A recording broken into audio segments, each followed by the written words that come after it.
Hello everyone, this is Seema Khan, MSc Zoology and a B.Ed graduate. So today in this video I'm going to discuss about DNA deoxyribonucleic acid. एक बहुत ही important topic है हम zoology botany students के लिए, क्योंकि ये हर बार आता है डीएनए बट इसका एक्चुअल मीनिंग ना मालूम होने की वजह से हम इसके रिलेटेड टॉपिक भी समझ नहीं पाते। सो चलिए आज देखते हैं डीएनए है क्या, डीएनए का फंक्शनिंग क्या है, डीएनए का स्ट्रक्चर कैसा होता है। So first of all, Frederick Miescher in the year 1869 discovered DNA. DNA को डिस्कवर्ड करने वाले कौन है? Frederick Miescher in the year 1869। Okay, DNA is a long molecule present inside the cell of living organisms. जो भी living organisms होते हैं, plants होने दो, एनिमल्स होने दो, सो डीएनए कहाँ प्रेजेंट होता है? Inside the cells of living organisms. Inside the cells, हमको सेल का स्ट्रक्चर पता है ना? Cell contain nucleus, in the center of the cell we have nucleus. So in that nucleus only we have our DNA like this। ये एक हमारा cell है, ये न्यूक्लियस है सेंटर में, and this nucleus contains DNA। We all know that our body contains millions of cells, billions of cells, and that particular cell contain a nucleus. In the center of that cell we have nucleus, and in on that nucleus only we have our DNA। Okay, जो भी living organisms, whether it is plants, whether it is animals, they all contain DNA inside our cell, inside the nucleus। Okay, it stores information needed for the growth, development and functioning of the body। DNA क्या करता है? अपने अंदर information को store करके रखता है, जो कि ग्रोथ एंड डेवलपमेंट के लिए एंड बॉडी के फंक्शनिंग के लिए ज़रूरी होती है। देखेंगे where is DNA present in humans. DNA is mainly present inside the nucleus of cells. जैसे कि मैंने अभी बताया, डीएनए कहाँ प्रेजेंट रहेगा? Inside the nucleus of cells. It is packed into structures called chromosomes। डीएनए कैसे होता है? लॉन्ग स्ट्रक्चर होते हैं।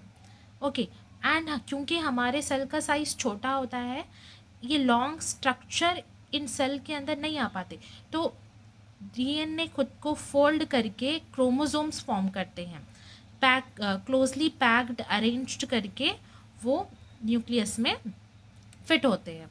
देखते हैं क्रोमोसोम्स और डीएनए के बीच में डिफरेंस क्या है। Difference between DNA and chromosomes. DNA is a long thread containing genetic information. जो भी जेनेटिक इंफॉर्मेशन होता है वो डीएनए अपने पास कंटेन करके रखता है।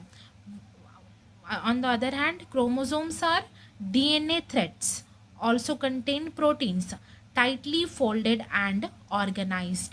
Chromosomes are nothing but the DNA threads and proteins also, tightly folded and organized। because cell का साइज छोटा होता है, सो डीएनए खुद को टाइटली फोल्डेड करके विथ प्रोटीन्स खुद को ऑर्गेनाइज्ड करके सेल में प्रेजेंट होते हैं। Small sections of DNA that contains instruction for specific traits like eye color, blood group and जो hair color होता है, height, वो सब जो specific traits होते हैं, और proteins are called as genes। ये वर्ड भी कई बार आता है, genes genes genes genes. So genes क्या है?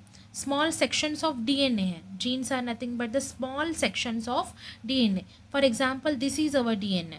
If I cut this DNA into a small section, so this small sections is nothing but the gene।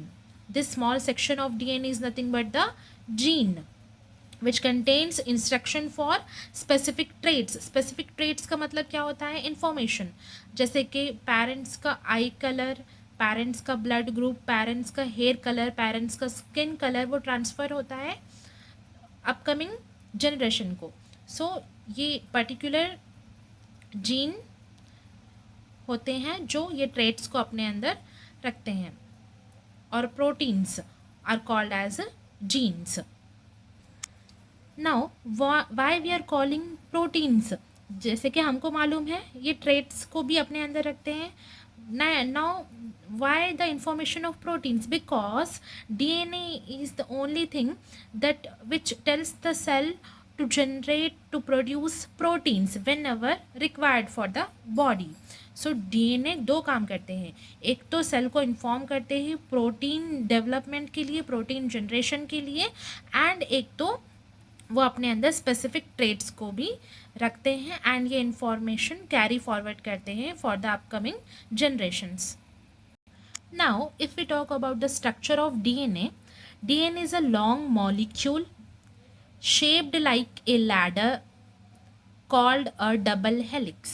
जैसे हम लैडर होती है वैसे ही DNA का शेप होता है, कॉइल्ड होते हैं, ट्विस्टेड होते हैं, और हम DNA को डबल हेलिकल स्ट्रक्चर भी कहते हैं.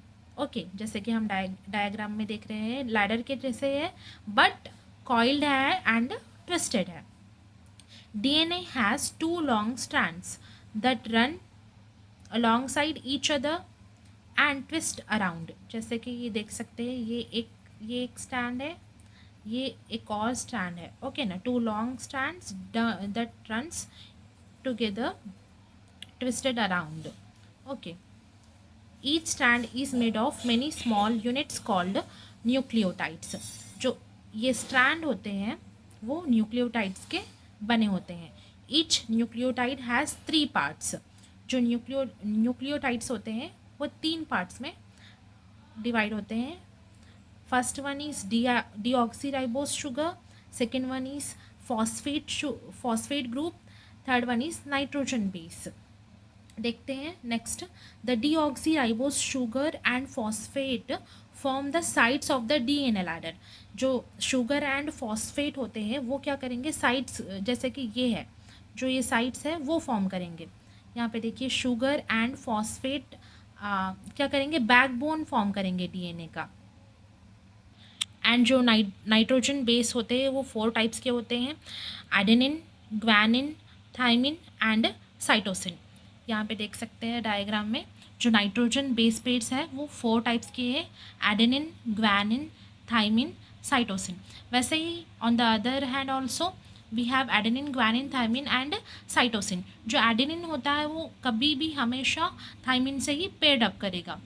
जो ग्वानिन होता है वो always paired up with cytosine. Okay, जैसे यहाँ पे थाइमिन है it paired up with adenine. Okay, and यहाँ पे साइटोसिन है तो it paired up always with guanine. यहाँ पे देखिए नाइट्रोजन बेसिस अगर हम बात करें तो adenine always pairs with thymine and guanine always pairs with cytosine. The base pairs form the steps और रिंग्स ऑफ द लैडर. जो बैकबोन है वो शुगर फॉस्फेट बैकबोन बना रहे हैं एंड जो रिंग्स है वो कौन फॉर्म कर रहा है, जो नाइट्रोजन बेसिस है वो ये जो सेंटर के रिंग्स है वो फॉर्म कर रहे हैं. ये जो सेंटर वाले रिंग्स है वो बेस पेयर्स फॉर्म कर रहे हैं और जो बैकबोन है वो शुगर एंड फॉस्फेट की हेल्प से फॉर्म हो रहा है. The sequence of these bases stores the genetic information of an organism. जो ये sequence है adenine with thiamine, guanine with cytosine, again thiamine with adenine and cytosine with guanine. ये क्या कर रहे हैं, genetic information को store करके अपने पास रख रहे हैं. So this will be the topic of DNA and structure of DNA. Hope आप लोगों को समझ आया होगा. Thank you for watching.